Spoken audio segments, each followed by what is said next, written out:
अस्सलाम वालेकुम जी, मुझे कहते हैं सैयद मोहम्मद अवैस और आप देख रहे हैं प्रोग्राम स्पोर्ट्स 360। अगर चैंपियंस ट्रॉफी की बात करें तो आपको पता है पाकिस्तान में चैंपियंस ट्रॉफी 19 तारीख से स्टार्ट होने वाली है, जहां पर अगर वीडियो शूट प्रोमो की बात करें तो आईसीसी ने प्रोमो शूट अपलोड कर दिया और अगर देखा जाए उसमें वसीम अकरम भी आपको नजर आ रहे हैं। पाकिस्तान के जो हिस्टोरिक विन्स है, खास करके हम रनर्स अप हैं चैंपियंस ट्रॉफी के, डिफेंडिंग चैंपियंस है चैंपियंस ट्रॉफी की। उसके अलावा अगर बात करें तो ब्लेजर्स की, जहां पर व्हाइट ब्लेजर्स आपको पता है चैंपियंस को पहनाए जाते हैं, पाकिस्तान का नाम इम्प्रिंटेड आपको नजर आता है। बहुत एंटिसिपेशन इस वक्त चैंपियंस ट्रॉफी को लेकर, चाहे वो आप स्टेडियम्स की बात करें रेनोवेशन की, जहां पर डेडलाइन दी गई है, लेकिन उससे पहले उम्मीद है इंशाल्लाह ताला स्टेडियम जो से हमारे तैयार हो चुके हैं। आईसीसी का वफद भी यहां पर मौजूद था और बड़ा प्रोएक्टिव आपको पॉजिटिव नजर आया चैंपियंस ट्रॉफी को लेकर। सबकी नजरें चैंपियंस ट्रॉफी पर जरूर है, लेकिन पाकिस्तान टीम की आपको पता है जिस तरीके से हाई पिक बिल्डअप हुई हुई है चैंपियंस ट्रॉफी को लेकर, इंशाल्लाह ताला अच्छी परफॉर्मेंस की उम्मीद भी है पाकिस्तान टीम से। उसके अलावा अगर बात करें तो Pakistan versus West Indies series आपको पता है 17 जनवरी से स्टार्ट होने वाली है मुल्तान में, जहां पर अब्दुल रहमान को स्पिन बॉलिंग कोच लगा दिया गया पाकिस्तान टीम से। और इससे जाहिर नजर भी आ रहा है क्योंकि पिक्चर्स वहां से आ रही थी कि ग्रास जोन से उसको डेड किया जा रहा है, स्पिनिंग ट्रैक आपको ज्यादा नजर आएगा और स्पिनर्स से ज्यादा मुशक्कत भी यहां पर करवाई जा रही थी। अगर आप नेट्स पे वीडियोस वगैरह देखें तो इस वक्त चल रही है, जहां पर अब्दुल रहमान जोन से हैं वो लगे हुए हैं इस वक्त। हमारे जो स्पिन बॉलिंग है, खासकर साजिद खान की बात करें, नोमान की बात करें, इब्रार के साथ ज्यादा मेहनत करते हुए आपको नजर आ रहे हैं और होनी भी चाहिए। अगर वेस्ट इंडीज की टीम की आप बात करें तो ज्यादा आपको यंग क्रिकेटर्स वहां पर नजर आते हैं, एक्सपीरियंस इतना ज्यादा वो कैरी नहीं करे, लेकिन बड़ी इंपॉर्टेंट सीरीज इस सेंस में पाकिस्तान के लिए जरूर है कि पाकिस्तान आपको पता है अपनी होम ग्राउंड पे इंग्लैंड को शिकस्त देकर इस सीरीज के अंदर एंटर होगा अपनी होम ग्राउंड पे। और बेशक चैंपियंस अगर हम बात करें इस वक्त टेस्ट चैंपियनशिप की, तो पाकिस्तान उसकी दौड़ से जरूर बाहर हो चुका है, लेकिन कोशिश होगी पाकिस्तान की कि ऑन अ हायर नोट इस चैंपियनशिप का जो टेबल है उसको खत्म करने में कामयाब हो। इसके अलावा अगर बात करें तो under 19 women's world cup warm up matches में, जहां पर पाकिस्तान ने पहला मैच नाइजीरिया के खिलाफ जीता है, लेकिन 11 रन से शिकस्त दी थी नाइजीरिया को। उसके अलावा आज एक और बड़ा इंपॉर्टेंट मैच वार्म अप में खेला जाना है, जहां पर पाकिस्तान अंडर 19 वुमेन्स टीम मुकाबला करेगी ऑस्ट्रेलिया अंडर 19 वुमेन टीम को। एक टफ मैच जरूर होगा, लेकिन अच्छी बात है कि वार्म अप मैचेस के अंदर इतना स्ट्रांग आपको ओपोनेंट मिल रहा है ताकि वर्ल्ड कप जब स्टार्ट होगा उसके अंदर आपको मदद ज्यादा मिलेगी। इस पर जरूर डिस्कस करेंगे क्या खामियां आपको नजर आती हैं, और इसके अलावा जब दूसरी टीम्स की आप कंपैरिजन करते हैं उनकी जो प्रैक्टिस थी और खास करके कॉम्बिनेशन जब टीम की बात करें तो बड़ा आपको वाज़ेह फर्क नजर आता है पाकिस्तान टीम में। अगर बात करें ICC player of the month Jasprit Bumrah को अवार्ड दिया गया दिसंबर 2024 का। उसके अलावा वुमेन्स अगर आईसीसी की बात करूं तो ऑस्ट्रेलियन वुमेन क्रिकेटर सदरलैंड्स को ICC player of the month का अवार्ड हासिल करने में कामयाब हुई हैं। और अगर हम बात करें लास्टली तो आपको पता है जैसे मैंने कहा कि इस वक्त आईसीसी चैंपियंस ट्रॉफी को लेकर बहुत सारी खबरें इस वक्त गर्दिश कर रही हैं, चाहे वो स्टेडियम्स को लेके हो, चाहे इस वक्त आपको पता है वीडियो प्रोमो जोन से आईसीसी का वो भी अपना नशर किया गया। उसके अलावा बात करें तो प्रेस कॉन्फ्रेंस पाकिस्तान के अंदर मुनक्किद होनी है, जो कि 16-17 तारीख को होनी है। रोहित शर्मा का इंडियन मीडिया रोहित शर्मा पाकिस्तान का दौरा करेंगे प्रेस के लिए, और आपको पता है कि बड़ा एक हाइप ये इवेंट होने वाला है आईसीसी चैंपियंस ट्रॉफी को लेकर। अनफॉर्चुनेटली जरूर कुछ मैचेस आपके हाइब्रिड मॉडल पे होंगे, लेकिन पाकिस्तान क्रिकेट बोर्ड ने और मोहसिन नकवी साहब ने जिस तरीके से इस केस को लड़ा, हैट्स ऑफ है। बड़ा एक स्ट्रॉन्ग और बड़ा जबरदस्त डिसीजन पाकिस्तान के हक में हुआ, लेकिन ये बड़ा दिन होगा जब रोहित शर्मा इस प्रेस कॉन्फ्रेंस के लिए पाकिस्तान आएंगे, प्रेस कॉन्फ्रेंस करेंगे चैंपियंस ट्रॉफी के लिए। इन सब पे डिस्कस करेंगे, लेकिन इस वक्त मैंने कहा कि आईसीसी चैंपियंस ट्रॉफी सबके नजर में है। पाकिस्तान का स्क्वाड क्या होना चाहिए, स्टेडियम्स क्या हमारे तैयार है, पाकिस्तान वेस्ट इंडीज सीरीज भी बड़ी आपको पता है इंपॉर्टेंट है टेस्ट सीरीज, जहां पर पाकिस्तान का कैंप इस वक्त पाकिस्तान जो उनकी ट्रेनिंग सेशन में हिस्सा ले रही है। मुझे स्टूडियोज में ज्वाइन कर रही हैं पाकिस्तान की साबिक कप्तान, ब्रॉडकास्टर, इंटरनेशनल कमेंटेटर, ब्रॉडकास्टर सना मीर। अस्सलाम वालेकुम। वालेकुम अस्सलाम। बहुत शुक्रिया कप्तान आपके टाइम का। इनके साथ साथ मुझे ज्वाइन करें क्रिकेट एनालिस्ट मलिक खुरम शहजाद। अस्सलाम वालेकुम खुरम भाई। अस्सलाम वालेकुम। बहुत शुक्रिया खुरम भाई आपके टाइम का। इनके साथ साथ मुझे ज्वाइन कर रहे हैं स्पोर्ट्स जर्नलिस्ट भी हैं, क्रिकेट में बहुत ज्यादा तबसरा भी करते हैं, अबू बकर। अस्सलाम वालेकुम अबू बकर भाई। वालेकुम सलाम। बहुत शुक्रिया आप तीनों के टाइम का। कप्तान थोड़ा सा मैं वुमेन्स टीम पे तो आना चाहूंगा, लेकिन आईसीसी चैंपियंस ट्रॉफी पे आना चाहूंगा। एक हाइप्ड अप इवेंट है, स्टेडियम्स की बात करें, और मुझे जहां तक लगता है अगर स्टेडियम्स की रेनोवेशन की बात करें तो बड़े अच्छे स्ट्रॉन्ग फीडबैक्स भी आ रही हैं, और लगता है कि शायद ये एक वर्ल्ड रिकॉर्ड भी होगा। बड़े कम टाइम के ऊपर पाकिस्तान ने चैंपियंस ट्रॉफी के लिए तैयारी मुकम्मल करने में इंशाल्लाह कामयाब रहेंगे हम। देखिए ये तो स्ट्रेंथ ही कहा जाता था चेयरमैन मोहसिन नकवी की कि एडमिनिस्ट्रेटिव पॉइंट ऑफ व्यू से इस तरह के प्रोजेक्ट्स को वो जल्दी डिलीवर कर सकते हैं। और अच्छी चीज़ नज़र आई है कि एटलीस्ट जो सीरीज़ है, मुल्तान का टेस्ट तो कराची से निकाल के मुल्तान में ले गए दोनों टेस्ट मैचेस, लेकिन यहाँ पे कॉन्फिडेंस एक नज़र आ रहा है कि आप ट्राई नेशन कराने जा रहे हैं वहाँ पर, और वही आपकी एक आखिरी तैयारी है बिफोर द चैम्पियंस ट्रॉफी। तो अगर ये मैचेस अच्छी तरीके से हो जाते हैं यहाँ पर, बहुत ही स्ट्रॉन्ग मैसेज पाकिस्तान का मज़ीद जाएगा। वैसे भी हमने बात की जहाँ पे पॉजिटिव केस लड़ने की बात थी कि इस दफ़ा पाकिस्तान का स्टांस बहुत बेहतर नज़र आया पिछली दफ़ा के तौर पर, और दुनिया में भी एक जो ओवरऑल अप्रोच है वो भी बीसीसीआई के लिए थोड़ी डिफरेंट हो गई है। सब अब इस चीज़ के ऊपर समझ गए हैं कि बहुत ज़्यादा स्ट्रांगली BCCI डोमिनेट कर रहा है क्रिकेट को, तो वहाँ पे थोड़ा सा अब जो वेट शिफ्ट होने की ज़रूरत है। जय शाह भी आ चुके हैं ICC के चेयरमैन, तो उस सारी चीज़ को सामने रखते हुए ये फैसला कि हाइब्रिड मॉडल होगा और 2027 तक पाकिस्तान भी इंडिया जाके नहीं खेलेगा, ये भी एक बहुत बड़ी कामयाबी थी। और इतने कम अरसे में रेनोवेशंस हो जाना, अब असल बात तब पता चलेगी जब जाएंगे प्लेयर्स जाके उधर खेलेंगे, और सबसे बड़ी बात जब ऑडियंस जाएगी, स्पेक्टेटर्स जाएंगे, उनका एक्सपीरियंस कैसे बदलेगा। क्योंकि हमने देखा स्पेक्टेटर्स के पॉइंट ऑफ व्यू से हमारे स्टेडियम्स उस तरह के फ्रेंडली नहीं रहे अनफॉर्चुनेटली। अगर हम वॉशरूम्स की बात करें, सीट्स की बात करें, शेल्टर की बात करें, जब बारिश या ओले पड़ते हैं तो हमारे लोग बहुत ज़्यादा एक्सपोज हो जाते हैं। तो इन सब चीज़ों के हिसाब से अगर देखा जाए तो एक्सपीरियंस उस तरह से एक बहुत अच्छा एक्सपीरियंस नहीं रहता स्पेक्टेटर्स का। तो होपफुली कुछ एडजस्टमेंट्स वहाँ पर हुई होंगी और उससे थोड़ा ओवरऑल एक्सपीरियंस बेहतर होगा। खुरम भाई, लेकिन कहते हैं ना देर है पर दुरुस्त है। पाकिस्तान भी आइसोलेशन में रहा, अगर मैं कंपेयर करूं साउथ अफ्रीका को, वो भी आइसोलेशन में रहा था, आपको पता है बैन्स वगैरह लगे, लेकिन इंफ्रास्ट्रक्चर और डोमेस्टिक पे बहुत ज़्यादा काम हुआ था। अनफॉर्चुनेटली हमारे यहाँ इंफ्रास्ट्रक्चर पे काम नहीं हुआ। चेयरमैन PCB की बात करें, क्रिकेट बोर्ड की बात करें, हैट्स ऑफ है जिस तरीके से एक स्पीड अप पकड़ा गया। फिर बार बार जाके आप देख रहे हैं कि चेयरमैन साहब की वीडियोस भी आती हैं कि एक सरप्राइज विजिट भी होता है, तो दैट मीन्स कि इतना ज़्यादा एक एंटीसिपेशन ICC चैंपियंस ट्रॉफी को लेकर है। नहीं, बिल्कुल देखें, अप्रिशिएट करना चाहिए स्पेशल मोहसिन नकवी साहब को, जिस तरह से उन्होंने एक इनिशिएटिव लिया हुआ है और काफ़ी वार फुटिंग्स पे जो है ना ग्राउंड्स के काम हो रहे हैं 24/7। हालांकि डे बिफोर यस्टरडे सियालकोट में एक इवेंट भी था, आपको पता है कि सियालकोट की टीम ने आफ्टर 16 ईयर्स के बाद काजन में ट्रॉफी विन भी की है, तो वहाँ फिजिकली मौजूद भी थे, तो उन्होंने इसके हवाले से काफ़ी ज़्यादा ब्रीफ भी किया। और दूसरा आपको पता है कि इनको मोहसिन स्पीड भी इसी वजह से कहा जाता है कि केयर टेकर गवर्नमेंट के अंदर काफ़ी ज़्यादा इन्होंने मेगा प्रोजेक्ट्स भी किए। और रिसेंटली आपके पास एक एग्जांपल भी आपको पता है, चेयरमैन के अलावा इंटीरियर मिनिस्टर भी हैं और ये CDA वगैरह भी इनके अंडर आता है। तो जिस तरह से अंडर पासेस वगैरह वर्ल्ड रिकॉर्ड ब्रेकिंग डेज़ में 42 डेज़ के अंदर ये बने हैं। फिर दूसरा, जहाँ तक आपने इंफ्रास्ट्रक्चर के हवाले से बात की, तो काफ़ी ज़्यादा वो काम कर रहे हैं इंफ्रास्ट्रक्चर के हवाले से। खाली सिर्फ ग्राउंड की देखें रेनोवेशन नहीं है, लेकिन 2 हाई परफॉर्मेंस सेंटर्स को फर्दर ऐड किया गया है। स्पेशली मैं जिक्र करना चाहूँगा सियालकोट और फैसलाबाद, जो न्यू इंडक्शन, तो काफ़ी उसके ऊपर भी काम किया जा रहा है। अभी रिसेंटली डायरेक्टर डोमेस्टिक खुरम नज़ीर साहब भी मौजूद थे, काफ़ी ज़्यादा उन्होंने ब्रीफ किया सियालकोट में उसके हवाले से। और पाकिस्तान के अंदर आपको पता है कि after a very long time एक चैम्पियन ट्रॉफी हो रही है, इट्स अ ह्यूज साइन। और स्पेशली देखें ट्राई नेशन भी हो रही है आफ्टर 2 डेकेड्स जो है। तो इस तरह के इवेंट्स पाकिस्तान के अंदर होना बहुत अच्छा है। और खासकर मैं डोमेस्टिक के हवाले से बात करूँ तो डोमेस्टिक में पाकिस्तान क्रिकेट बोर्ड जो काफ़ी ज़्यादा इन्वेस्ट कर रहा है। जिस तरह से ये चैंपियंस कप लेके आया और प्रेसिडेंट कप वगैरह ये चीज़ें चल रही हैं, फिर आपका डोमेस्टिक क्रिकेट जिस तरह से बहाल हुई है, खासकर डिपार्टमेंट क्रिकेट, तो ये अप्रिशिएट करना चाहिए आपके चेयरमैन क्रिकेट बोर्ड को। अब बकर भाई, थोड़ा सा अगर हम स्टेडियम्स की बात करें, क्या अपडेट है आपके पास, क्योंकि आप स्पोर्ट्स पे लिखते भी हैं, आप इन भी थोड़ा सा रहते हैं न्यूज़ के लिए, अपडेट क्या है? क्योंकि डेडलाइन आई गेस 25 तारीख की दी हुई है स्टेडियम्स को रेनोवेशन की। पिंडी की क्या अपडेट है, लाहौर की क्या अपडेट है, कराची की क्या अपडेट है? वैसे 48 आवर्स पहले मैं जब पिंडी स्टेडियम गया तो पेंटिंग का काम था। वहाँ आप कह सकते हैं कि मेजॉरिटी जो चेयर्स थी, जो कज़ाफ़ी स्टेडियम की यूजेबल चेयर्स थी, उनको पिंडी लाया गया ताकि उनको वापस रीपेंट करके वहाँ पे लगाया जा सके। अभी मैं शो से पहले डायरेक्टली स्टेडियम से आ रहा हूँ, तो मैंने देखा 48 आवर्स में वहाँ पर आपको पता हॉस्पिटैलिटी बॉक्सेस ऐड होने थे, मीडिया बॉक्स के राइट साइड पे और लेफ्ट साइड पे।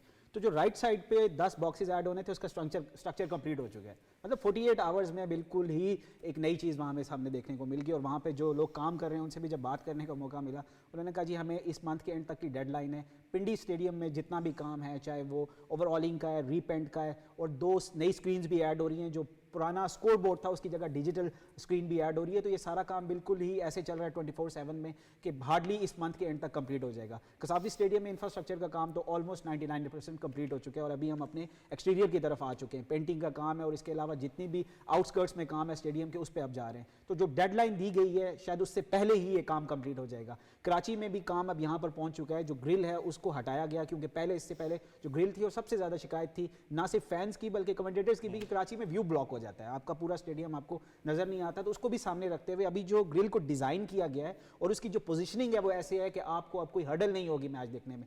तो ये तीनों चीजें ऐसी हैं तीनों स्टेडियम्स में, क्योंकि ये 3 वेन्यूज हैं, चौथा तो दुबई में है, वहां तो ऑलरेडी सिचुएशन डिफरेंट है। तो 9 मैचेस जो यहाँ पर होने हैं वो शायद पाकिस्तान के वो मैचेस होंगे जो इससे पहले फैंस ने कभी इतने ना एंजॉय किए हों। जैसे कप्तान ने पहले बात की कि यूजर फ्रेंडली इतने ज़्यादा हमारे स्टेडियम्स नहीं थे। थोड़ा सा डिफरेंट सिनारियो होगा इस दफ़ा। एक तो हाउसफुल आपको देखने को मिलेगा, बहुत लंबे अरसे के बाद आईसीसी का कोई इवेंट पाकिस्तान में आ रहा है। और ये 3 वेन्यूज़ वो हैं जहाँ सबसे ज़्यादा क्रिकेट देखी जाती है और खेली जाती है, लाहौर, कराची और पिंडी। तो ये आप कह सकते हैं कि मोहसिन नकवी को क्रेडिट ऑफ कोर्स बनता है कि शायद ना इससे पहले और इसके बाद भी बड़े लंबे अरसे तक इसके बाद हम स्टेडियम्स में काम होता हुआ दिखाई नहीं दे रहा हमें। ये बड़ा एक ज़बरदस्त है क्योंकि साथ में कप्तान वाली बात बिल्कुल ठीक है कि टेस्टिंग आपके लिए कम से कम अच्छी चीज़ है कि चैंपियंस ट्रॉफी से पहले कम से कम ट्राई नेशन सीरीज जो सी है वो यहाँ पर एक टेस्टिमोनियल जरूर होगी कि विकेट्स और खास करके जो ग्राउंड है वो किस किस्म के तैयार यहाँ पर हैं। लेकिन hats off to the Pakistan cricket board, इतने चैलेंजेस के बावजूद पाकिस्तान क्रिकेट बोर्ड ने एक बड़ा ज़बरदस्त काम यहाँ पर किया है। थोड़ा सा प्रेस कॉन्फ्रेंस पे सना आना चाहूँगा। इंडियन टीम तो अनफॉर्चुनेट है, पाकिस्तान नहीं आ रही, जितना मैं कहता हूँ अगर आती तो वही प्यार मिलता जिस तरीके से सब एंटिसिपेटेड थे। लेकिन एक अच्छी खबर है, बकौल इंडियन मीडिया रोहित शर्मा पाकिस्तान आएंगे प्रेस कॉन्फ्रेंस के लिए। अगर आएंगे तो बड़ी बात है, बट अभी मेरा ख्याल से जब तक वो लैंड ना हो जाए मैं उसके ऊपर कोई कमेंट नहीं करना चाहूँगी, क्योंकि अगर एक प्लेयर आ सकते हैं तो फिर पूरी टीम क्यों नहीं आ सकती। तो ये एक स्टांस, अगर तो वो फ्लेक्सिबिलिटी दिखाते हैं तो ये क्रिकेट के लिए बड़ी अच्छी बात है। शायद आगे फ्यूचर में कोई दरवाजे खुल जाए, पर अभी मैं इस चीज़ के ऊपर कोई मुझे नहीं लगता कोई हतमी राय हम रख सकते हैं, क्योंकि चीज़ें बहुत जल्दी बदलती रहती हैं और हमें पता है रूमर्स के ऊपर हम बहुत ज़्यादा बातें पहले भी सुनते रहे थे कि ये हो जाएगा वो हो जाएगा। तो फर्स्टली इसकी कोई प्रॉपर ऑफिशियल कॉन्फर्मेशन आए तो तभी आई थिंक इसके ऊपर बात की जाएगी, क्योंकि कप्तान का पाकिस्तान में आना, फिर उससे अच्छा टीम भी आ सकती थी। अगर वो भी आ सकते थे तो टीम भी आ सकती थी। तो I think I don't know कि ये एक्चुअली में ये कर भी पाएंगे कि हमने तो ऐसे पाकिस्तान में इंडियन टीम के साथ प्यार करते हुए लोग देखे हैं, लिटरली ट्रैक कर रहे होते हैं। जब जा रहे थे वापस के वर्ल्ड कप, मुझे याद है जब जीत के गए थे तो ट्रैक कर रहे थे कि उनका जहाज कहाँ तक पहुंचा है। तो पाकिस्तान में हमेशा इंडियंस, अब खासकर क्रिकेट टीम की बात करें, उनको तो मोहब्बत मिली है। और थोड़ा सा मूव ऑन करना चाहूँगा, Pakistan versus West Indies test match, बड़ा इंपॉर्टेंट टेस्ट मैच है, मुल्तान में ही खेला जाना है। ज़रूर हम लोग साइकिल में इस वक्त नीचे हैं, लेकिन ऑलमोस्ट आप कहें कि एंडिंग पोजीशन पे वेस्ट इंडीज़ एंड पाकिस्तान, लेकिन कोशिश होगी खुरम भाई कि इसको अच्छे नोट पे ख़त्म कर सकें। नहीं, बिल्कुल देखें, बहुत इंपॉर्टेंट सीरीज़ है और ख़ासकर देखें मुल्तान के हवाले से। और आपको पता है कि रिसेंटली जिस तरह से वहाँ सीरीज़ हुई है अगेंस्ट इंग्लैंड, पाकिस्तान ने विन किया है, तो पाकिस्तान काफ़ी ज़्यादा रिलाई करेगा अपने स्पिनर्स पे, स्पेशली देखें साजिद और नुमान पे। और अभी प्रेस टॉक भी किया थोड़ी देर पहले नुमान अली ने, और जिस तरह विकेट्स बनाई गई हैं, और आपने खुद भी इंट्रो में कहा है कि अब्दुल रहमान को पॉइंट किया गया। देखें, it's a good sign, Abdul Rahman की काफ़ी ज़्यादा कंट्रीब्यूशन है, और जिस तरह से वो टेस्ट क्रिकेट में खासकर बॉलिंग करते थे और सियालकोट स्टाइलिंग्स के साथ भी रहे हैं। और सियालकोट स्टाइलिंग आपको पता है कि वह टीम थी जो वर्ल्ड रिकॉर्ड टीम है जिसने 7 कंसेक्यूटिव टूर्नामेंट्स भी विन की हैं T20 के। और जहाँ तक पाकिस्तानी टीम की एक अच्छी जल है और इसमें एक अच्छी इंडक्शन है, खासकर मैं रॉयल नज़ीर के हवाले से कहूँगा कि हो सकता है कि उनको भी देखें चांस, वेल डिजर्व। और दूसरा देखें, पाकिस्तान PSL में काफ़ी ज़्यादा उसने परफॉर्म किया और एक अच्छा साइन है कि उसको चांस दिया जाए। ये बड़ा इंपॉर्टेंट है क्योंकि जहाँ पर मुझे पता है लोग थोड़ा सा अबू बकर कहते हैं कि डोमेस्टिक बहुत ज़्यादा हो गया, अगला कैलेंडर आप देखें तो बहुत ज़्यादा आपको बिजी नज़र आता है। लेकिन दूसरे एंड पे अगर मैं देखूं, ठीक है उसके नुकसानात भी हैं, लेकिन फ़ायदा इस सेंस में होता है जैसे रोहेल नज़ीर वेल डिज़र्व, उसने बहुत ज़्यादा परफॉर्मेंस दी है, अनफॉर्चुनेट था कि चांस नहीं मिला। लेकिन ये वो लड़के हैं कि उन बार बार टूर्नामेंट्स में आके एटलीस्ट हाईलाइट तो होते हैं। देखिए, रोहिल नज़ीर को हम एक मेटाफोर के तौर पे भी यूज़ कर सकते हैं। बेसिकली हमारा स्ट्रक्चर इस तरह का है कि आप डोमेस्टिक के परफॉर्मर को ऊपर नहीं लेकर आते, और एक हमने टैग लाइन बना दी है कि जब तक आप PSL में परफॉर्म नहीं करेंगे तो शायद लाइमलाइट में भी नहीं आएंगे और नेशनल टीम में भी रिप्रेजेंट नहीं कर सकेंगे। अगर आपने स्ट्रक्चर ठीक करना है, अगर सिर्फ PSL को परफॉर्मर को खिलाने से पाकिस्तान की साइड रैंकिंग में बेहतर हो सकती तो शायद आज हम सेकंड लास्ट स्पॉट में ना होते ICC। देखिए, रेड बॉल क्रिकेट को आपको रिस्पेक्ट देनी पड़ेगी। आप जितनी भी मॉडर्न डे क्रिकेट खेल लें, बड़ा एक बेसिक सा रूल है, जब तक आपके बेसिक स्किल्स ठीक नहीं होंगे, आप जितनी भी मॉडर्न डे क्रिकेट खेल लें वो ठीक नहीं होगी। डोमेस्टिक क्रिकेट का जो परफॉर्मर है, नॉर्मली हमने देखा कि वो ज़्यादा जब बड़े कैनवस में आता है ज़्यादा बेहतर तरीके से खेल सकता है। बाबर आजम को भी अगर आप देखें, बाबर आजम के स्ट्रेचर का इस टाइम हमारे पास कोई प्लेयर नहीं है, लेकिन बाबर आजम कि यहाँ तक पहुँचने में डोमेस्टिक क्रिकेट का भी बहुत बड़ा रोल है। वो भी प्रोडक्ट है सरफराज अहमद की तरह जो अंडर 19 से ऊपर तक लेकर आए। देखिए, सरफराज अहमद की एग्जांपल है, बाबर आजम की एग्जांपल है, जब तक आप राइट मैन स्पॉट करके उनको मौका देंगे तो वो ज़रूर परफॉर्म करेंगे। हम अगर 1 और 2 मैच की बुरी परफॉर्मेंस के साथ अगर एनालिसिस कर लेते हैं, यार ये नेशनल टीम में नहीं खेल सकता, तो ये बड़ा बुरा है। देखें, अगर वो डोमेस्टिक में उसने इतना अच्छा अगर परफॉर्म किया, इसका मतलब है उसकी बेसिक्स ठीक हैं। अगर आप उसको प्रॉपर चांस देंगे, साम अयूब की एग्जांपल आपके सामने है। एट अ सर्टन पॉइंट सारी डिस्कशन स्टार्ट हो गई थी कि साम अयूब जी फॉल नहीं करता वाइट बॉल क्रिकेट में, उसको ऑर्थोडॉक्स किस्म की उसकी शॉट्स हैं ऐसे। जो ही आपने उसको प्रॉपर चांस दिया, कॉन्फिडेंस दिया कि यार आप ही हमारे ओपनर हैं, तो उसकी बिल्कुल ही गेम बिल्कुल डिफरेंट होगी। और आज हमें ऐसा लग रहा है कि अगर चैंपियंस ट्रॉफी में साम अयूब नहीं होंगे तो शायद we are missing a very big player. तो अगर आप डोमेस्टिक के परफॉर्मेंस को प्रॉपर चांस देंगे तो आपको रिजल्ट जरूर मिलेंगे।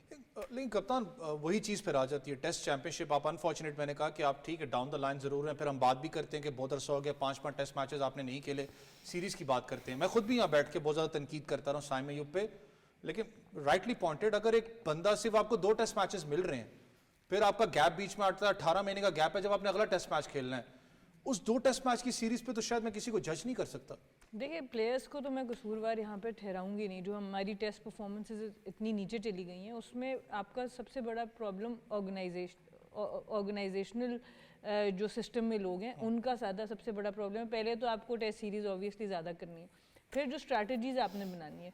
एक स्ट्रैटेजी हमने बदली, हमने कहा जी हम पिंडी की विकेट के ऊपर घास रख के हम कैसे सोच सकते थे कि जी हम 5-4 फास्ट बॉलर खिला दे बांग्लादेश के अगेंस्ट। वहाँ से हम लोगों का जो एक चांस था वर्ल्ड टेस्ट चैम्पियनशिप में कहीं भी पहुँचने का वो बिल्कुल ही ख़त्म हो गया। तो ना सिर्फ आपकी प्लानिंग लॉन्ग टर्म प्लानिंग आपकी नंबर ऑफ मैचेस पे होनी चाहिए, पर जो आपकी स्ट्रैटेजी है, जो आपकी स्ट्रेंथ्स है। हम ये कह रहे थे हमारे पास स्पिनर ही नहीं है, तो अब ये जो बातें हैं ना वो तब निकलती ऐसे हैं कि जब आपका एक डिस्कनेक्ट होता है आपके इंटरनेशनल जो कोचिंग स्टाफ है उसके अंदर और जो डोमेस्टिक के कोचिंग स्टाफ और परफॉर्मर्स हैं उनके अंदर। एक टाइम बीच में आया था, आपने जब रीजन्स बनाए, एसोसिएशंस बनाई, तो उनके हेड कोचेस को सिलेक्टर्स बना दिया था। आप मत बनाए सिलेक्टर, पर एटलीस्ट एक इम्पॉर्टेंट हर 2-3 महीने बाद उनसे मीटिंग करके एक राय उनसे ज़रूर लें कि पिचेस कैसी थी, किस प्लेयर ने परफॉर्म किया, क्यों आपने स्पिनर्स को यूज़ किया, क्यों आपने फास्ट बॉलर्स को यूज़ किया, ताकि एक नॉलेज तो आए। हम ये समझते हैं कि जी स्पिनर्स ने विकेटें नहीं ली तो उसका मतलब है कोई अच्छा स्पिनर ही नहीं है। नहीं, हो सकता है कि आपने पिचेस ही ऐसी नहीं दी, हो सकता है उन्होंने नंबर ऑफ ओवर्स ही नहीं उतने कराए। तो ये सब चीज़ें देखने वाली होती हैं और फिर आप स्ट्रैटेजी बनाते हैं। तो आई थिंक बहुत सा काम ग्राउंड से पहले होने वाला बाकी है। ग्राउंड के ऊपर प्लेयर एक हद तक लड़ सकता है, एक हद तक उस गैप को फिल कर सकता है जो आपके ग्राउंड के पीछे जो काम हो रहा होता है, सारी दुनिया के बोर्ड्स काम कर रहे होते हैं, एक हद तक प्लेयर्स उस गैप को फिल कर सकते हैं। हम लोग वो इतना बड़ा गैप छोड़ देते हैं और हम कहते हैं प्लेयर ही उस गैप को फिल करे या कोच ही उस गैप को फिल करे। तो जब तक इस माइंडसेट को हम नहीं बदलेंगे तब तक हम लोगों को प्रॉब्लम फेस करना पड़ेगा। खुरम, आप खुद भी पाकिस्तान क्रिकेट बोर्ड के अंदर रहे हैं, अगर मैं थोड़ा सा विकेट्स के ऊपर बात करूँ, आज की नवीद ने आपको पता है बहुत अरसे से बात होती है कि विकेट्स कौन सी हैं वो चेंज होनी चाहिए। मेरा आज भी एक ऑब्जेक्शन है, वो ये है कि इंटरनेशनल स्टैंडर्ड के ऊपर आप जाके कहते हैं कि स्पिन बॉलिंग ट्रैक बना दें, मैं देखता हूँ कौन सी टीम जो है वो जीती है पाकिस्तान से और आपने अच्छा परफॉर्म किया। लेकिन जब मैं डोमेस्टिक में आता हूँ आपको ग्रीन टॉप विकेट्स मिलती हैं जहाँ पर मीडियम पेसेस आपके परफॉर्म करें। सना वाली बात बिल्कुल ठीक है, जब मीडियम पेसेस परफॉर्म करेंगे तो मैं फिर खुद बैठ के कहूँगा शायद हमारे पास स्पिनर्स मौजूद नहीं है। देखिए आपको पता है कि सब विकेट्स की ना डायनामिक्स टोटली डिफरेंट है। स्पेशली आपके जब नॉर्दर्न बेल्ट में मैचेस होते हैं तो यहाँ आपको पता है बाउंसी विकेट्स होती हैं, खासकर मैं पिंडी इस्लामाबाद की बात करूँगा। फिर आप एबटाबाद चले जाएँ ऊपर, इस रीजन में काफ़ी ज़्यादा फास्ट बॉलर्स को सपोर्ट मिलती है। फिर अगर आप साउदर्न पंजाब या अगर इंटीरियर पंजाब या सिंध के अंदर जाएँ तो वहाँ स्पिनर्स को काफ़ी ज़्यादा सपोर्ट मिलती है और वो आपको नज़र भी आता है। फिर खासकर कराची जाएँ तो वहाँ की टोटली आपको डायनामिक्स डिफरेंट है, वहाँ खासकर बैटर्स को काफ़ी ज़्यादा सपोर्ट मिलती है, वहाँ ज़्यादा हाई स्कोरिंग मैचेस वगैरह होते हैं। और देखें सनत बहुत अच्छी बात की, देखें कोई भी सिस्टम होना चाहिए, देखें लॉन्ग टर्म के लिए होनी चाहिए प्लानिंग। हमारे यहाँ थोड़ा सा अनफॉर्चुनेट है, जब आपके चेयरमैन वगैरह चेंज होते हैं तो टोटली सिस्टम चेंज हो जाता है। और थोड़ा सा सिस्टम आपका डिस्ट्रैक्ट तब हुआ था जब आपका ये रीजनल सिस्टम ख़त्म किया गया था, एसोसिएशंस आ गई थी 6, तो अब दोबारा आपका रीजनल सिस्टम बहाल हुआ है। फिर आपके डोमेस्टिक क्रिकेट में खासकर मैं डिपार्टमेंट क्रिकेट जिस तरह से बहाल हुई है, मैं 12 दफ़ा कह चुका हूँ कि विमेन क्रिकेट को भी इसी तरह डिपार्टमेंट में बहाल किया जाए। सना खुद खेलती रही हैं, ZTBL की कैप्टन भी रही हैं, ZTBL हो गई, हायर एजुकेशन हो गए, स्टेट बैंक हो, इनको भी टीमों को अपना बहाल करना चाहिए। देखें खासकर फाइनेंशियल एस्पेक्ट्स में काफ़ी ज़्यादा सपोर्ट होती है। और आपको पता है मॉडर्न डे के अंदर जो क्रिकेट काफ़ी एक्सपेंसिव गेम हो गई है, क्योंकि आपके क्रिकेट गियर्स हो गए, खाली ये नहीं, इसके अलावा आपका न्यूट्रिशन प्लान भी है, फिर आपने फिटनेस पे करना है, तो उसके हवाले से काफ़ी ज़्यादा एक्सपेंसिव हो गई हैं चीज़ें। ये बड़ा अपने इंपॉर्टेंट का अनफॉर्चुनेट है। हमारे यहाँ आज भी अबू बकर भाई, अगर आप किसी अंडर 19 के प्लेयर को कहें जब आप फिटनेस की बात करते हैं, वो सीरियसली इस्लामाबाद की स्पेसिफिकली बात करूं, वो जिम अफोर्ड नहीं कर सकता अपनी फिटनेस पे। लेकिन डोमेस्टिक की अगर बात करें, फिर मैं कहूँगा कि आपने इंटरनेशनल लेवल्स के ऊपर आपने जब कम्पीट करना, आपका डोमेस्टिक अच्छी बात है, पूल ऑफ क्रिकेट आपने बढ़ा दी है। इसके अंदर भी आप स्क्वाड में देखें, काशिफ अपना फास्ट बॉलर भी टीम का हिस्सा है, रोहेल नज़ीर आपकी टीम का हिस्सा है। पूल ऑफ क्रिकेट कितनी अच्छी है कि वो जितना बढ़ रही है, आपके जो बड़े जो आप मैं कहता हूँ सीनियर प्लेयर्स हैं उन पे कहीं ना कहीं प्रेशर अब जरूर आ रहा है। देखिए मैं अपने दोनों सीनियर कोलीग्स की बात में ऐड ऑन ही करना चाहूँगा डोमेस्टिक के हवाले से। देखिए हम बेंचमार्क बना लेते हैं कि यार जो हमारे फॉरेन कोचेज़ हैं ना, वो पाकिस्तान में आके शायद बहुत अच्छा परफॉर्म कर सकते हैं और पाकिस्तान की टीम को ओवरनाइट जितवा सकते हैं। अगर आप इंडिया को देखते हैं, जी गैरी क्रिस्टन ने वर्ल्ड कप जितवा दिया, शायद ये रियलाइजेशन नहीं है कि इंडिया का जो डोमेस्टिक स्ट्रक्चर है वो पाकिस्तान से इंटायरली डिफरेंट है और प्रॉपर फंक्शनल है, वो राइट डायरेक्शन पे काम कर रहा है। वो राहुल द्रविड़ को पूरा चांस देते हैं with powers, with authorities and with all the facilities. जो आप जिक्र कर रहे हैं यहाँ नहीं है, वहाँ इससे भी बढ़कर हैं। जो प्रोडक्ट जब वो नेशनल टीम में आती है तो वो इस काबिल होती है कि कोई फॉरेन कोच उसको थोड़ी सी स्ट्रैटेजी बना के दे सकता है। यहाँ प्रॉब्लम ये है कि नेशनल टीम में आने के बाद भी लूप होल्स हमारे प्लेयर्स में इतने होते हैं क्योंकि डोमेस्टिक में उनको प्रॉपर कोचिंग नहीं मिली होती। अगर तो आपने फॉर्मेलिटीज़ पूरी करनी है, 3-3 कोचेज हैं टीम के साथ, एसोसिएशंस के साथ, तो फिर तो ऐसे ही रिजल्ट्स मिलने हैं। लेकिन पाकिस्तान को अगर कोई सही तरीके से एड्रेस कर सकता है तो यहाँ के वो प्लेयर्स कर सकते हैं जिन्होंने सर्टिफाइड कोचिंग की हुई है। पाकिस्तान में भी ऐसे नेशनल कोचेज या एक्स क्रिकेटर्स मौजूद हैं जिन्होंने सर्टिफाइड कोचिंग की हुई है, आप उनको लगाएं। लेकिन आप लोग लेवल 3 का कोच का सर्टिफिकेट देते क्यों नहीं? ये बात भी आप लेवल 2 पे आप रुकवा देते हैं। ये तो थोड़ा मुश्किल हो जाता है ना, थोड़ा मुश्किल हो जाता है क्योंकि फिर वो चीज़ें उनको कहीं प्रॉपर जगह में लाना पड़ता है उन बंदों को। थोड़ा सा मूव ऑन करना चाहूंगा वापस वेस्ट इंडीज मैच पे। कप्तान शान मसूद पे कितना एडेड प्रेशर है, क्योंकि अगर शान मसूद की आप बात करें तो इस वक्त आपको पता है, मैंने कहा ना कि दूसरा कप्तान आपका वाइट बॉल का परफॉर्म कर रहा हो, आप खुद परफॉर्म ना करो तो कहीं ना कहीं तलवार तो लटक रही है उनके ऊपर। लेकिन इस सीरीज में उनकी खास करके कप्तानी परफॉर्मेंस कितनी इंपॉर्टेंट है? आई थिंक इस सीरीज़ में थोड़ा रिलैक्स होके ज़रूर आएंगे एक तो ऑब्वियसली ड्राफ्ट वगैरह में जब मेरी उनसे मुलाकात भी हुई तो देखने में काफ़ी रिलैक्स लग रहे थे। उसकी एक बहुत बड़ी वजह है, अब आप होम सॉइल पे मैच खेलने लगे हैं और एक ऐसी टीम से खेलने लगे हैं जो भी बॉटम ऑफ द टेबल है। तो हमारे लोगों को जीत चाहिए, जनरली हम चाहते हैं कि बस मैच जीत जाए। तो ऑस्ट्रेलिया, साउथ अफ्रीका के बाद ये सीरीज़ थोड़ी सी आपको कदरे ईजियर लगेगी, बट ऑब्वियसली आप किसी वक्त भी रिलैक्स नहीं हो सकते। खुद उनकी बैटिंग में परफॉर्म करना बहुत ही इंपॉर्टेंट है। देखिए मोहम्मद हुरैरा जो हैं वो कितने बहुत ज़्यादा रन्स बना रहे हैं, उनके लिए एक अपॉर्चुनिटी ड्यू है। इमामुल हक रन्स बना रहे हैं, उनके लिए अपॉर्चुनिटी ड्यू है। तो एज ए प्लेयर मुझे लगता है उनके ऊपर इस वक्त ज़्यादा प्रेशर होगा। एज अ कैप्टन उनको पता है उनके पास ऐसे वेपन्स हैं इस पिचेस पे, नुमान अली मौजूद हैं, साजिद खान मौजूद हैं कि इधर टेस्ट मैच में जाते हुए एज अ कैप्टन मुझे लगता है कोई भी इस वक्त कप्तानी करे तो वो बहुत एक स्ट्रॉन्ग फील कर रहा होगा कि यार मेरी अपनी कंडीशंस हैं और हमें पता है इधर हमने मैच कैसे जीतना है। पर एज अ प्लेयर उनके ऊपर बहुत प्रेशर होगा और उसको अब मेन जो उनका काम होगा भी उस प्रेशर से डील करना है। बाकी as a captain I think जिस तरह की स्ट्रैटेजीज पाकिस्तान ने बनाई हैं, जिस तरह की क्वालिटी ऑफ प्लेयर्स हमारे पास अपनी होम कंडीशंस में मौजूद है, तो वो बहुत सपोर्ट करता है अपने कप्तान को। ऐसा कैप्टन आप कह रही हैं, मैं फिर कहूँगा जब मैं कप्तान, अगर मैं खुद भी पाकिस्तान टीम का, तो मेरे जहन में एक चीज़ होती है कि यहाँ तो right arm left arm combination के साथ आप जाते हो, जो आजकल टीम्स करती हैं, या एक को आप रोल प्ले करते हो कि तुमने एंकर रोल प्ले करना है, एक जो उनसे एग्रेसिव अप्रोच टेस्ट क्रिकेट के अंदर भी रखता है। आपका ओपनिंग डिपार्टमेंट पूरा चेंज है, यहाँ तो इमामुल हक खेलेंगे, या मैच फील करता हूँ कि हुरैरा को चांस मिलना चाहिए। जी बिल्कुल, आई थिंक अगर हम राइट और लेफ्ट की बात करते हैं और हुरैरा जितने अरसे से परफॉर्म कर रहे हैं और यंग है, इस लिहाज से देखा जाए कि फ्यूचर पाकिस्तान का उनके साथ जुड़ सकता है, तो बिल्कुल आप मोहम्मद हुरैरा को यहाँ पे चांस दे सकते हैं। और अब देखने को यही आएगा कि अब बैटिंग ऑर्डर फिर कोई बदलेगा, क्योंकि ये भी मैंने बहुत देखा है कि जब हम ऑस्ट्रेलिया साउथ अफ्रीका जाते हैं तो सारे नीचे बारी करना चाहते हैं, जब इधर आते हैं तो सब ऊपर बारी करना चाहते हैं। तो ये चीज़ें भी आपको देखनी पड़ती हैं कि फिर आप किस तरह की कॉम्बिनेशन से जाएंगे, किस बैटिंग ऑर्डर से जाएंगे, कितने लोगों को मौका मिलेगा। बहुत चेंजेस आई हैं इस टेस्ट स्क्वाड में, अगर आप देखें as compare to South Africa, तो काफ़ी लोगों को मौका मिल सकता है। अब देखेंगे कि क्या स्ट्रैटेजी से पाकिस्तान उतरता है ग्राउंड में। खुरा मिडिल ऑर्डर पाकिस्तान, बाबर आजम, बल्ला भी चेंज हो गया, ब्रांड भी चेंज हो गया, अल्लाह करे अच्छा परफॉर्म करें, ख्वाहिश है उनके, अपना नजर है आपको बड़े रन उनके अपना उगलते हुए बैट से। उसके बाद कामरान गुलाम भी मौजूद हैं, फिर उसके बाद रिजवान भी मौजूद हैं। लेकिन जो बाबर आजम का रोल है, अगर वो ओपन तो नहीं इस दफा मुझे लगता है करेंगे, मिडिल ऑर्डर के अंदर वो कितना इंपॉर्टेंट है, और कामरान गुलाम के साथ पार्टनरशिप?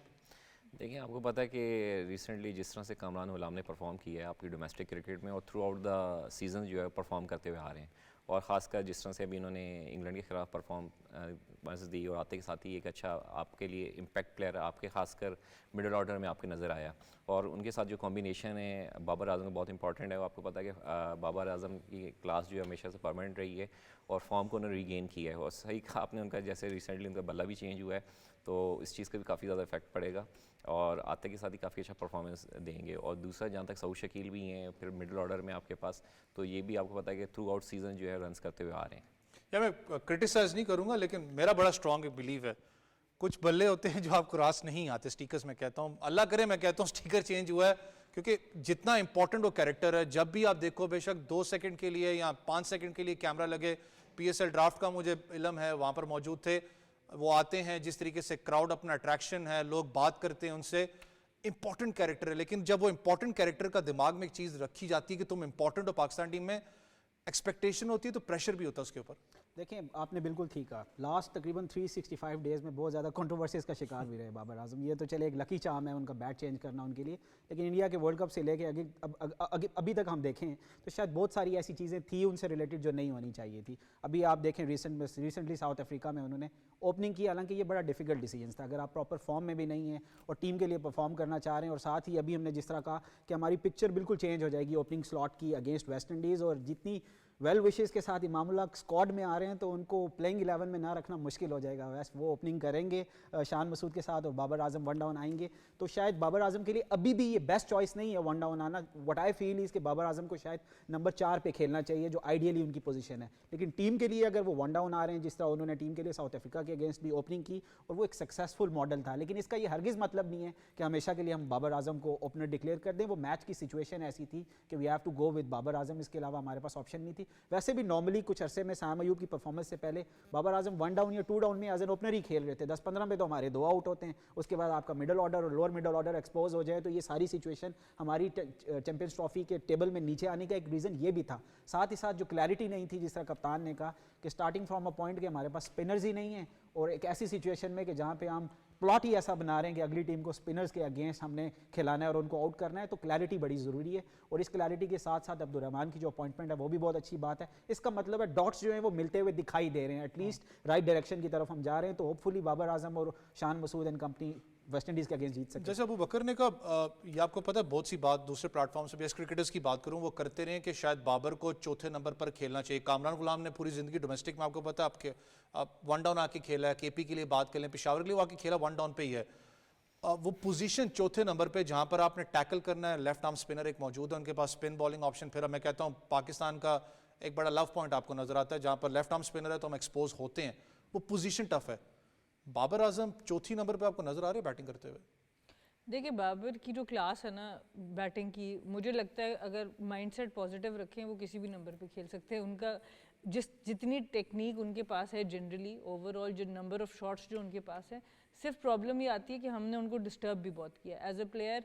आप जितने भी दुनिया में ज़बरदस्त प्लेयर हों, कभी कप्तानी ली जा रही है, कभी वापस दी जा रही है, कभी आपकी मर्ज़ी के प्लेयर दे रहे हैं, कभी अपनी मर्ज़ी के प्लेयर आपको दे रहे हैं, फिर आप यूएसए से हार रहे हैं, आप वर्ल्ड कप से बाहर हो रहे हैं। ये चीज़ें हम तो बाहर से एक टीम को देख के सारे तबसरे कर देते हैं, पर जिसके ऊपर गुजर रही होती है, क्योंकि मैं खुद कप्तान रही हूँ, मैं खुद ऐसी जगह पर रही हूँ कि सारी आपकी नज़रें आपके ऊपर होती हैं, तो मैं इस चीज़ को समझती हूँ कि प्लेयर को थोड़ा सा टाइम लगता है। जितना मर्जी मैं वर्ल्ड नंबर 1 भी रही हूँ, पर उसके बाद भी जब आपके ऊपर तनकीद होती है तो कुछ टाइम के लिए आप हिल जाते हो एज ए प्लेयर। तो वो जो बैट पैच हमने देखा बाबर आजम का, जो उनकी डिसीजन मेकिंग में हमें नज़र आया कि स्लो आ रहे हैं, फ्रंट फुट पे वेट नहीं आ रहा, बैक फुट पे वेट, क्योंकि आपकी डिसीजन मेकिंग इफेक्ट है, आपका थोड़ा सा लॉस ऑफ कॉन्फिडेंस आ जाता है अपने ऊपर। आप डाउट करना शुरू कर देते हैं कि मैं जो फैसला कर रहा हूँ वो ठीक कर रहा हूँ या नहीं, गलत कर रहा हूँ। तो थोड़ा सा टाइम हर प्लेयर के ऊपर इस तरह का आता है। हमने बड़े बड़े नाम देखे दुनिया के क्रिकेट में, सब के ऊपर ये टाइम आता है, क्योंकि इंसान है, इंसान के ऊपर हर तरह के प्रेशर से आप डील करते हो। मुझे लगता है अब उस प्रेशर से वो काफ़ी हद तक बाहर हैं। साउथ अफ्रीका की जो सीरीज़ उन्होंने खेली, जब बैट चेंज हुआ उसके बाद जो सीरीज़ खेली, आई थिंक वो बड़ी इंपॉर्टेंट थी उनके लिए, उनके अपने कॉन्फिडेंस के लिए, क्योंकि आप जिस क्लास के वो बैटर हैं, आप खाली पाकिस्तान में रन नहीं करना चाहोगे, आप चाहोगे कि आप डिफरेंट कंडीशंस में रन करो। तो वो जो 80-70-80 रन था वो उनको काफ़ी ज़्यादा कॉन्फिडेंस देगा। और यहाँ पर इस तरह की जो मैं फिर कहूँगी कि ठीक है, लेफ्ट आर्म स्पिनर या जो गूगली रीड करने वाला एक इशू है उस पर वो काम कर सकते हैं, पर वो वन डाउन हो या टू डाउन हो थोड़ा सा फ़र्क पड़ेगा, बट बहुत ज़्यादा भी फ़र्क, क्योंकि हमारी टॉप ऑर्डर का पता नहीं है ना कि वो आपको 10 ओवरों में 2 डाउन को भी अंदर ले आए। तो जब आपके इतनी ज़बरदस्त टेक्निक होती है, इतने ज़्यादा रन्स आपके पास होते हैं, तो आपको सिर्फ एक चीज़ के ऊपर काम करना होता है, वो आपकी मेंटल स्टेट है, आपके माइंडसेट के ऊपर काम करना होता है। और मुझे लगता है कि अब इतना टाइम गुजर गया है कि हमने शाहीन को भी देखा, उनको भी थोड़ा टाइम लगा वापस आने में। तो ये होता है प्लेयर्स के ऊपर, जो आपका माइंड थोड़ा सा क्लटर होता है उसकी से परफॉर्मेंस आपकी इफेक्ट होती है। तो होपफुली इंशाल्लाह मुझे लगता है कि वो इस सीरीज़ में वापस आएंगे ज़रूर। खुरम, अगर हम बात करें इस वक्त कामरान गुलाम की, जैसे मैंने कहा एक बहुत ज़्यादा डोमेस्टिक स्ट्रक्चर का एक्सपीरियंस लेके आते हैं। कहते हैं जब आपने ग्राइंड अपने आप को किया तो आप बड़े लेवल के ऊपर जाके परफॉर्म भी करते हो, चाहे वो एग्रेसिव इनिंग्स उसने खेली थी या टेस्ट क्रिकेट के अंदर भी खेला है, लेकिन फिर पैचेस के अंदर है। मैंने कहा ना कि आप 2 टेस्ट मैच सीरीज़ के अंदर या एक टेस्ट मैच सीरीज़ के अंदर आप किसी को डिसाइड नहीं कर सकते कि यार क्या ये फ्लॉप है या पाकिस्तान को लॉन्ग रन देगा? तो जो पोजीशन उसकी वो खेल रहा है, जस्टिफिकेशन उसने अपनी दी है। नहीं बिल्कुल दी। देखें आपको पता है ये सीज़न प्लेयर है और थ्रू आउट आप पिछले 3-4 सीज़न देख लेते हैं, ऑल फॉर्मेट ऑफ गेम, खाली आपका 4 डे नहीं, आपका 1 डे हो गया, आपका T20 हर जगह से परफॉर्म किया है, इवन फ्रेंचाइज क्रिकेट में PSL में भी जाके काफ़ी ज़्यादा परफॉर्म किया। देखिए इस चीज़ में मैं एक और नाम ज़रूर बार बार ऐड करना चाहूँगा कि जिस तरह रोयल नज़ीर, देखें एक्सपेक्टेड ये है कि इनको भी इंडक्ट किया जा सकता है और आपको पता है कि आगे ट्राई नेशन भी है, फिर आपका चैम्पियंस ट्रॉफी भी है, तो रिजवान को मे भी एक टेस्ट के लिए रेस्ट दे दें। अगर ये इंडक्ट होते हैं तो ये भी आपके काफ़ी ज़्यादा इम्पैक्ट प्लेयर खासकर मिडिल ऑर्डर में हो सकते हैं। ये बड़ा इंपॉर्टेंट होगा क्योंकि अबू बकर हमारा अनफॉर्चुनेट है, हमारा रोटेशनल पॉलिसी वाला मामला नहीं है। मैं खुद भी चाहूँगा कि रोहेल नज़ीर को इंडक्ट होना चाहिए। डोमेस्टिक का बहुत ज़्यादा एक्सपीरियंस है, पाकिस्तान शाहीन्स के लिए परफॉर्म भी करता हुआ है, लेकिन दूसरे एंड पे रिजवान मौजूद है, one of the best glove man है, बैटिंग में परफॉर्म करें, आपके वाइस कप्तान भी हैं, कैप्टन भी हैं ODI साइड के। लेकिन खुरम भाई वाली बात बिल्कुल ठीक है, अगर आप रेस्ट देना चाहते हो तो इसमें कोई बुरी बात नहीं है। अगर आप पहला मैच खिला के दूसरे मैच के अंदर डिपेंडिंग ऑन द रिजल्ट, मैं कहूँगा कि रेस्ट मिलना चाहिए। देखिए प्लेयर्स इनसिक्योरिटी तो पाकिस्तान में बहुत ज़्यादा है, स्पेशली साउथ एशियन कंट्रीज़ में पाकिस्तान शायद वो वाहिद जगह है स्पोर्ट्स में जहाँ पे इनसिक्योरिटी बहुत ज़्यादा होती है। लेकिन रिजवान के लिए ऐसा नहीं है, मेरे ख्याल से शायद उनको खुद ये ऑप्शन ज़रूर देनी चाहिए कि इसके बाद चैंपियंस ट्रॉफी में भी उनका वर्कलोड काफ़ी ज़्यादा है और पीछे से भी अगर आप देखें उसके बाद PSL भी खेलनी है, शायद उनको रोहिल नज़ीर को खुद ऑफर करनी चाहिए। It's not a big deal, West Indies है, होम कंडीशंस हैं, रोहिल नज़ीर ने परफॉर्मेंस भी दी हुई है डोमेस्टिक में, तो शायद बेस्ट चांस है। अगर यहाँ पर आप स्क्वाड में ले जाके, ये बड़ा एक इशू रहा है पाकिस्तान के साथ कि डोमेस्टिक के परफॉर्मर को हम नॉर्मली पिक कर लेते हैं, मुश्किल से पिक कर लेते हैं, लेकिन प्लेइंग 11 तक उस बेचारे को नहीं लेकर जाते। यहाँ रोहिल नज़ीर को अगर आप खिलाते हैं तो प्रॉपर उसको पूरी सीरीज़ खिलाएं 2 मैचेस की, रिजवान को रेस्ट दें। मेरे ख्याल से इतना ज़्यादा भी इससे बेस्ट चांस आपको नहीं मिल सकता। और वैसे भी वर्कलोड अगर देखें, वाइट बॉल बहुत ज़्यादा खेलेगा 27 तक पाकिस्तान, और वो ज़्यादा पाकिस्तान के जो मैचेस हैं भी होम कंडीशंस में, 25 से 27 का जो साइकिल है उसमें पाकिस्तान ने मेजॉरिटी मैचेस होम कंडीशंस में खेलने हैं। तो शायद रिजवान, हो सकता है कि पाकिस्तान की टीम को रोहिल नज़ीर को इंडक्ट करने का पीछे पर्पज़ यही हो कि रिजवान को रेस्ट देना है हमने और रोहिल नज़ीर को मौका देंगे। लेकिन अगर उनको मौका देना है तो प्रॉपर सीरीज़ में मौका दें, जिस तरह आप ये बात कर रहे थे कि हम नॉर्मली 1 इनिंग्स या 2 इनिंग्स से उस पर टैग लगा देते हैं कि यार नहीं यार ये नहीं खेल सकता, और साथ ही उस पर ये भी आसान कर देते हैं कि आपको हमने मौका दिया था, तो इस तरह नहीं होना चाहिए। एटलीस्ट उसको रिस्पेक्ट के साथ मौका देना चाहिए, उसे पता हो कि मेरे पास परफॉर्मेंस के लिए 4 इनिंग्स हैं, अगर मैं इसमें परफॉर्म करूँगा तो एक ज़रूर ऐसी ऑप्शन है कि रिजवान, देखें एक विकेट कीपर स्पेशली जब आप सेना कंडीशंस में जा रहे होते हैं तो पाकिस्तान एक वाइट टीम मैंने देखी है जो सेकंड विकेट कीपर साथ कैरी नहीं करके जाती, जो बहुत बड़ा रिस्क है। तो रोहिल नज़ीर एक बहुत अच्छी ऑप्शन हो सकती है और उन्हें मौका देना चाहिए। ये तो आपने जैसे कहा कि हमारे क्योंकि साइकिल बहुत लंबा है, इसके बाद चैंपियंस ट्रॉफी के बाद आपको पता है PSL के बाद एशिया कप भी पाकिस्तान ने खेलना है, तो it's a long cycle for now. West Indies पर थोड़ा सा कप्तान आना चाहेंगे। वेस्ट इंडीज़ टीम थोड़ा सा आपको नई लगती है, नए फेसेस वहाँ पर मौजूद हैं। जो मैच यहाँ पर खेला गया था साइड मैच पाकिस्तान शाहीन्स के साथ, अच्छा मैच था मैं कहता हूँ, क्योंकि अगर उनका मिडल ऑर्डर भी आप उठा के देख लें, लड़के नए हैं, not used to test cricket, लेकिन स्टिल टफ टाइम जरूर देगा। हेडर की बात करूं तो वेस्ट इंडीज पाकिस्तान से वे पीछे आपको नजर आता है टेस्ट मैचेस में, लेकिन आसान टूर्नामेंट नहीं होने वाला। हाँ मतलब आप चाहेंगे टेस्ट क्रिकेट, आप चाहेंगे कि अच्छी तगड़ी खेली जाए, दोनों टीम्स अच्छा खेला जाए। सिर्फ वेस्ट इंडीज़ का यही है कि स्पिन, अगर हम ऑल स्पिन जाते हैं तो पाकिस्तान इस तरह की टीम है कि वो किसी भी टीम को, इंग्लैंड इतनी बड़ी टीम थी उसको प्रॉब्लम हुई, और वेस्ट इंडीज़ का भी थोड़ा सा स्टाइल ऑफ प्ले इंग्लैंड की तरह होता है कि वो चाहते हैं बाउंड्रीज़ की तरफ। तो जब भी कोई टीम ऐसी होती है जिसकी डॉट बॉल परसेंटेज ज़रा ज़्यादा होती है, टेस्ट क्रिकेट के अंदर भी इंपॉर्टेंट होता है इवन, क्योंकि आपके अगर स्ट्राइक रोटेशन बहुत ज़्यादा नहीं है और आपका मेन जो है वो डॉट और बाउंड्री के ऊपर आपका इन्हिसार है, वहाँ पर प्रॉब्लम होगा। तो ये यंग प्लेयर्स जो हैं उससे फ़ायदा से वेस्ट इंडीज़ को ये होगा कि शायद उस अप्रोच में थोड़ी सी चेंज आए कि वो स्ट्राइक रोटेशन के ऊपर भी थोड़ा सा ज़्यादा ध्यान दें, तो देखने में आएगा। ये वाली जो सच्ची बात है, जो वेस्ट इंडीज़ की टीम है इसमें बहुत ज़्यादा हमने प्लेयर्स को देखा नहीं हुआ स्कोर कार्ड के थ्रू या बाकी कुछ सीरीज़ को हमने फॉलो किया, पर कुछ प्लेयर्स सरप्राइज एलिमेंट ज़रूर लेके आएंगे और उसके ऊपर पाकिस्तान का होमवर्क कितना अच्छा होगा वो भी बहुत इंपॉर्टेंट होगा। क्योंकि खुरम जो यहाँ पर प्रैक्टिस मैच भी खेला गया था, वार्म अप मैच जो उनसे इस्लामाबाद में, वहाँ पर उनके ओपनिंग डिपार्टमेंट खास करके मिडल ऑर्डर में परफॉर्मेंस नज़र आपको आई थी, लेकिन जब आप डाउन दी ऑर्डर आते हो 5वें 6ठे नंबर पर तो आपको ज़्यादातर सेमनेस आपको ज़्यादा नजर आती है, स्टेबिलिटी नज़र नहीं आती। पाकिस्तान के पास बड़ा अच्छा चांस होगा अगर पाकिस्तान टॉस जीता है, पहले अगर बॉलिंग करवाता है तो इनको जल्दी कल्टीवेट करने का। देखिए अगर कंपेरेटिवली देखा जाए तो पाकिस्तान का स्क्वाड जो है अगेंस्ट वेस्ट इंडीज़ काफ़ी अच्छा स्ट्रॉन्ग भी है और दूसरा एंड पे एक्सपीरियंस भी है। वेस्ट इंडीज़ का आप देखें इनका सीनियर और जूनियर का कॉम्बिनेशन है, और जिस तरह से अपना सना ने भी कहा कि इस तरह से कोई रिनाउंड फेसेस नहीं आए कि वेस्ट इंडीज़ के हमेशा से पाकिस्तान के टूर्स पे पहले आते थे। और पाकिस्तान के लिए देखें बहुत अच्छा एडवांटेज है, स्पेशली वहाँ के होम कंडीशंस के हवाले से भी। और रिसेंटली जिस तरह से अगेंस्ट पाकिस्तान ने इंग्लैंड वहाँ आखिरी 2 टेस्ट जीते हैं और 2-1 से सीरीज़ जीती है, तो पाकिस्तान के लिए काफ़ी ज़्यादा चांस है कि पाकिस्तान सीरीज़ ईजिली विन कर सकता है। थोड़ा सा फास्ट बॉलिंग के ऊपर पाकिस्तान पे वापस आना चाहूँगा। अब्बास की बात करें, परफॉर्मेंस आपके सामने थी। आमिर जमाल को मैं बड़ा हैंडी क्रिकेटर आज भी मानता हूँ, बॉल हो या बैट हो विद द फील्ड आपको नज़र आता है, लेकिन फिर वर्कलोड मैनेजमेंट का एक बहाना दिया गया अमीर हमजा का भी कि वर्कलोड मैनेजमेंट को रेस्ट करना। अब्बास का मुझे नहीं समझ आई कि किस लिए दिया गया था। उसके अलावा काशिफ अली को अनकैप्ट हैं, बड़ी अच्छी परफॉर्मेंस थी यहाँ पर। मोहम्मद अली के साथ स्पेसिफिकली कहूँगा कि इन आउट बहुत ज़्यादा मसला रहा है, कभी खेलते हैं कभी फिर उनको रेस्ट दिया जाता है, फिर डोमेस्टिक में जाके परफॉर्म T20 के अंदर भी करते हैं, वापस उनको लाया जाता है। अब्बास और मोहम्मद अली, अब्बास का स्पेसिफिकली बहुत अरसे के बाद वापस आए हैं। आज भी इस चीज़ पे फील करता हूँ जो भी कंडीशंस हो, जो उसकी एक्यूरेसी है, जो उसकी परफॉर्मेंस है, उसने देनी है। वैसे देखें हमारे पास अनफॉर्चुनेटली जो सिचुएशन है कि रेड बॉल क्रिकेट के इतने ज़्यादा फास्ट बॉलर्स रह नहीं गए टू बी ऑनेस्ट। और ये जो 2 ऑप्शंस आपने मोहम्मद अली और अब्बास की बताई, ये दोनों इनमें एक चीज़ कॉमन है कि दोनों अपनी क्रिकेट कंटिन्यूटी खेल रहे हैं।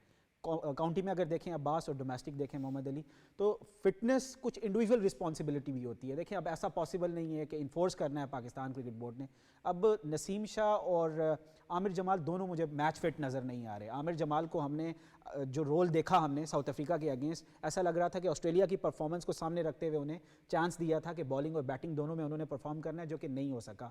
और हम ये एक्सपेक्ट कर रहे थे एक थर्ड बॉलर के तौर पे कि आमिर जमाल हेल्प करेंगे, लेकिन उन्होंने तो हार्डली चंद ओवर्स करवाए वहाँ पर। इसी तरह मोहम्मद अली की जिस तरह आपने बात की कि कंसिस्टेंसी नहीं नज़र आ रही, अगर आपने चांस देना था तो ये वाहिद मौका था यहाँ पर आप डोमेस्टिक के परफॉर्मर को चांस दे देते। लेकिन चूंकि हमने शिफ्ट कर दी है अपनी पॉलिसी और प्लॉट जो हमने बना दिया स्पिन का, तो वो सारा फोकस अबरार, साजिद और इसी तरह नुमान अली पे चला गया। शायद ये भी एक रीज़न हो सकता है जिसकी वजह से एक ऑप्शन फास्ट बॉलर की हमारे पास से कम हो गई है और हमने ऐड किया एक एक्स्ट्रा स्पिनर, क्योंकि सलमान अली आगा को भी हम आउट ऑफ नोवेयर ऑलराउंडर आज भी जैसे आपने बात की, मैं फील करता हूँ कि एक टेरो क्विक नाम का जो एक बॉलर होता है, वो अनफॉर्चुनेट आपका मिसिंग कैरेक्टर है यहाँ पर। स्पिन बेशक आप ऑप्शन लें, लेकिन एक टेरो बड़ा जरूरी होता है अनफॉर्चुनेटली कि वो खत्म होता जा रहा, 4 डे में हो रहा है। मूव ऑन करते हैं अंडर 19, जहाँ पर पाकिस्तान की जो वुमेन्स टीम है उसने ऑस्ट्रेलिया के खिलाफ आज वार्म अप मैच खेला है। पहले वार्म अप मैच की बात करें, नाइजीरिया को 11 रन से शिकस्त जरूर दी थी। कप्तान आप खुद भी ऐसा मेंटोर नहीं है पाकिस्तान अंडर 19 टीम की, जो अभी इस वक्त हालिया सेटअप वहाँ पर मौजूद है पाकिस्तान अंडर 19 का। अनफॉर्चुनेट है परफॉर्मेंस एशिया कप में नज़र नहीं आपको आई, छोटा कैंप था, ज़्यादा जेलअप यूनिट नहीं मिला, लेकिन एक अच्छी बात है कि एटलीस्ट क्रिकेट हो रही है। और स्पेसिफिकली ऑस्ट्रेलिया की बात करें, बड़ा टेस्ट मैच होगा इनके लिए। जी बहुत मुश्किल मैच होगा, क्योंकि ऑस्ट्रेलिया की 15 में से 14 लड़कियां बिग बैश और बाकी लीग्स खेलती हुई आ रही हैं वहाँ पर। और पाकिस्तान की जैसे टीम मैंने आपको बताया कि अक्टूबर के एंड पर जाके बस 20 दिन का कैंप मिला, उससे पहले लड़कियां कभी इकट्ठे खेली नहीं, एज अ टीम ये खेली नहीं, कोई बहुत मैचेस इनको मिले नहीं। नेपाल से हम एशिया कप में हारे इसी वजह से क्योंकि प्रैक्टिस नहीं थी।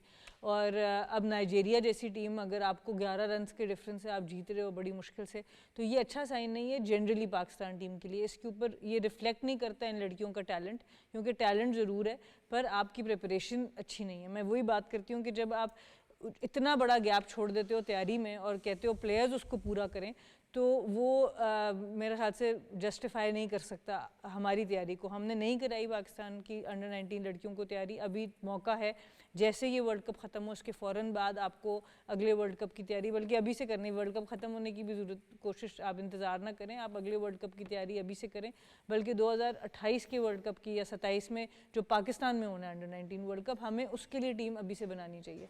बाकी सारी दुनिया की टीम्स 2-4 साल की टीम्स बना रही है अंडर 19 वर्ल्ड कप की। उनकी सिलेक्शन ही ऐसी होती है कि वो 15-16 साल में लड़की को सिलेक्ट करें ताकि वो 2 वर्ल्ड कप्स उनको खेल के दे। हम लोगों की मेजॉरिटी, पिछली दफ़ा भी सारी लड़कियां 19 पे सिलेक्ट हुई थी, 18 के आसपास, क्योंकि थोड़ी सी स्ट्रेंथ आपकी बेहतर हो जाती है, थोड़ी आपने क्रिकेट ज़्यादा खेली होती है। उनमें से सिर्फ 2 लड़कियां जो हैं वो इस वर्ल्ड कप के स्क्वाड में, और इसमें भी ऐसे ही होगा कि अनफॉर्चुनेटली आपका मेजॉरिटी टैलेंट निकल जाएगा। तो इन चीज़ों के ऊपर पाकिस्तान को ध्यान देना चाहिए।